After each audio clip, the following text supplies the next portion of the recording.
Filmy Flashback with Dr. Manoj Salpekar.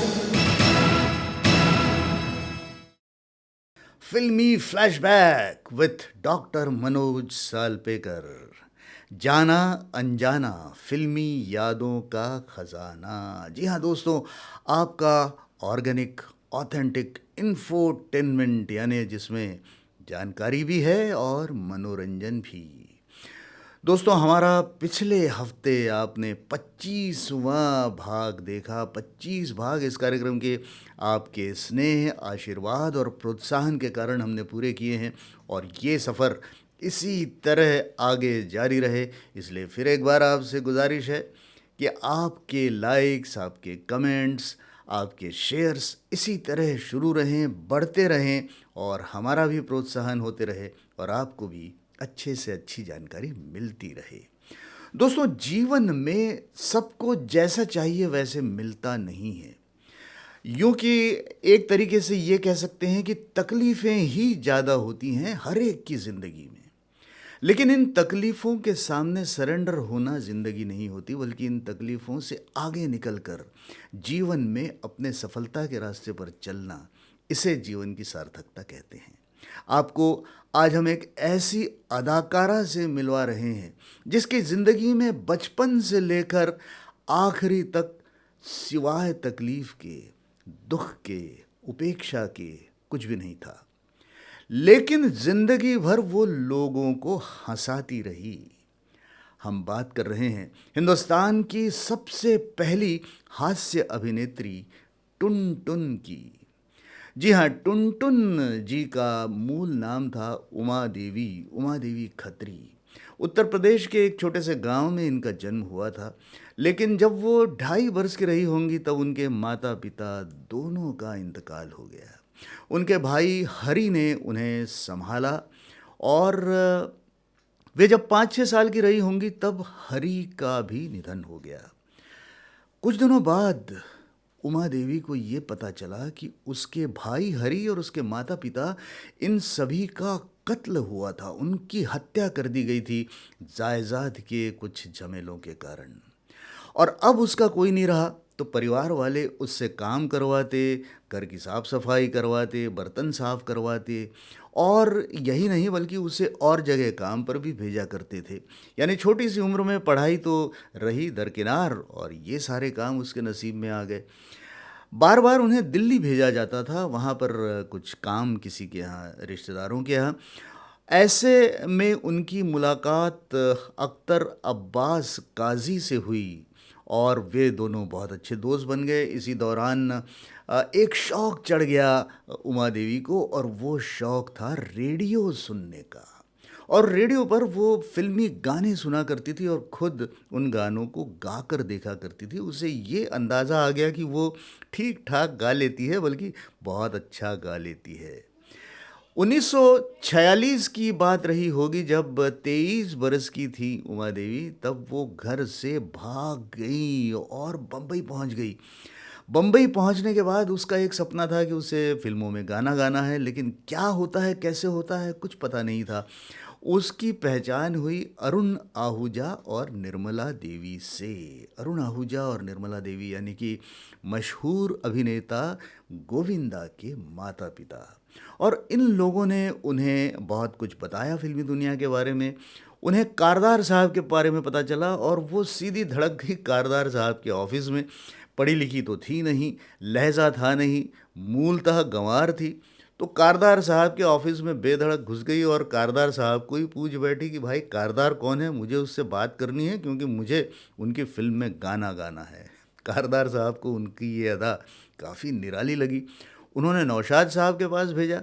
Naushad साहब के पास जाकर उमा देवी ने ये कहा कि नौशाद साहब, मुझे फिल्म में गाना गाना है, और अगर आपने मुझे मौका नहीं दिया तो मैं समंदर में कूदकर अपनी जान दे दूंगी। तो नौशाद साहब ने ट्रायल लिया, उन्हें गाना गाने के लिए कहा। उन्होंने नूर जहाँ का एक गाना गाया। नौशाद साहब ये समझ गए कि इस लड़की का जो गाने का अंदाज़ है वो तो अच्छा है, ठीक ठाक है। हालांकि बहुत पढ़ी लिखी, क्योंकि संगीत सीखा नहीं था उसने, बहुत सारी चीज़ें उसे पता नहीं थी, तो ठीक ठाक गा लेगी। और इस अंदाज से ज़बरदस्ती उन्होंने फिल्म दर्द में उन्हें गाने का मौका दिया और पहला ही गाना उनका एक अफसाना बनकर रह गया। लेकिन पहले ही गाने से उमा देवी एक मशहूर गायिका बन गई। अफसाना लिख रही हूँ, अफसाना लिख रही हूँ, दिले बेकरार का, आंखों में रंगों भर के तेरे इंतजार का, अफसाना लिख रही हूँ। बहुत सारे गाने उन्होंने गाए उसके बाद, लेकिन एक समय ऐसा आया जब नौशाद साहब ने ये कहा कि तुम्हारी गायकी जो है वो एक सीमित अंदाज की है। समय लता मंगेशकर, आशा भोसले जैसे गायिकाओं के ऊपर उभरने का था।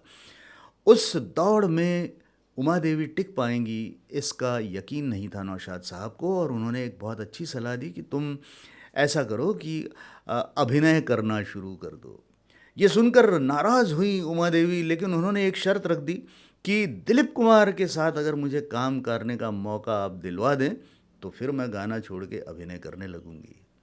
नौशाद साहब ने थक हार कर फिल्म बाबुल, दिलीप कुमार साहब की फिल्म थी जिसमें उमा देवी को अभिनय का मौका दिलवाया, और वही फिल्म ऐसी थी, पहली फिल्म जिसमें दिलीप कुमार साहब को भी उनके साथ काम करने में बड़ा मज़ा आया, और उन्होंने ही उमा देवी का नाम उमा से बदल कर टुन टुन रख दिया।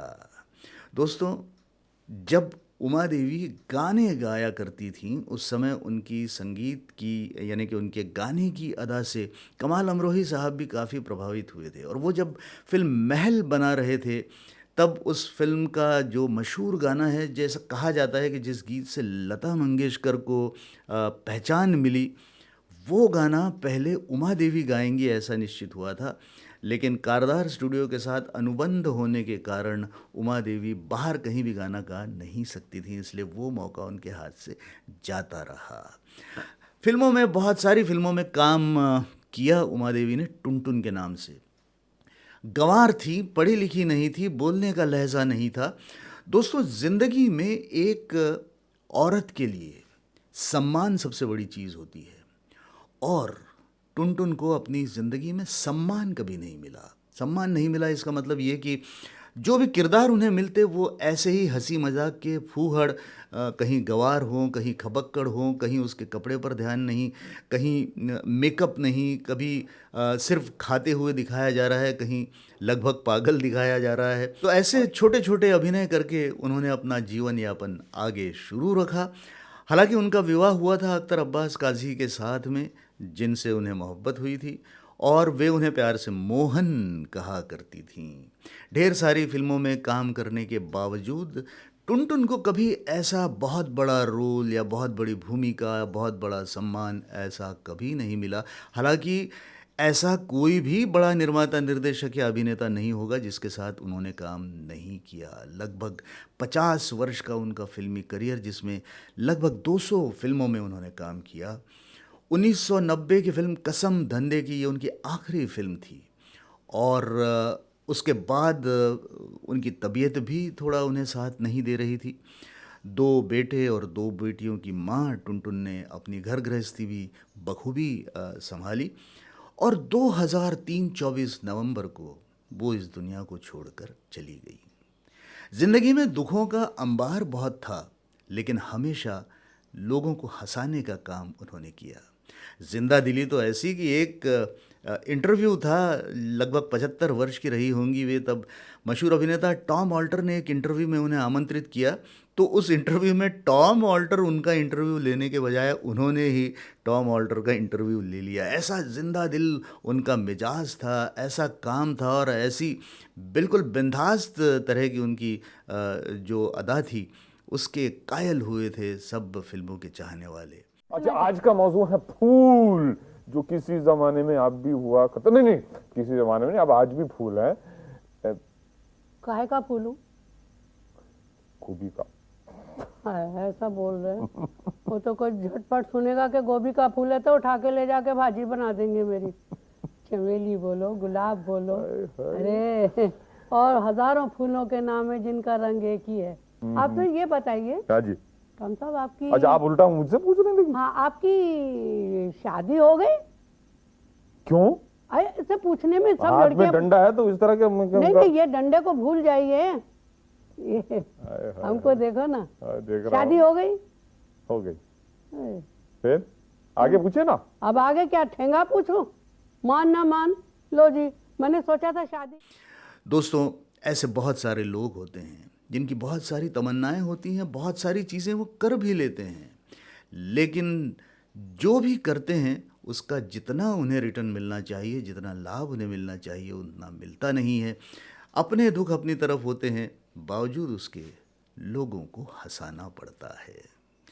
आज की ये उमा देवी की यानी कि टुनटुन जी की कहानी हमने आप सभी के सामने पेश की। हम दुआ करते हैं और विश्वास भी रखते हैं कि आने वाला समय हमेशा टुनटुन को याद रखेगा। फिल्मी फ्लैशबैक विद डॉक्टर मनोज सालपेकर की इस भाग में बस इतना ही। फिर मिलेंगे अगले भाग में, फिर किसी खूबसूरत सी बात को लेकर। तब तक के लिए अलविदा।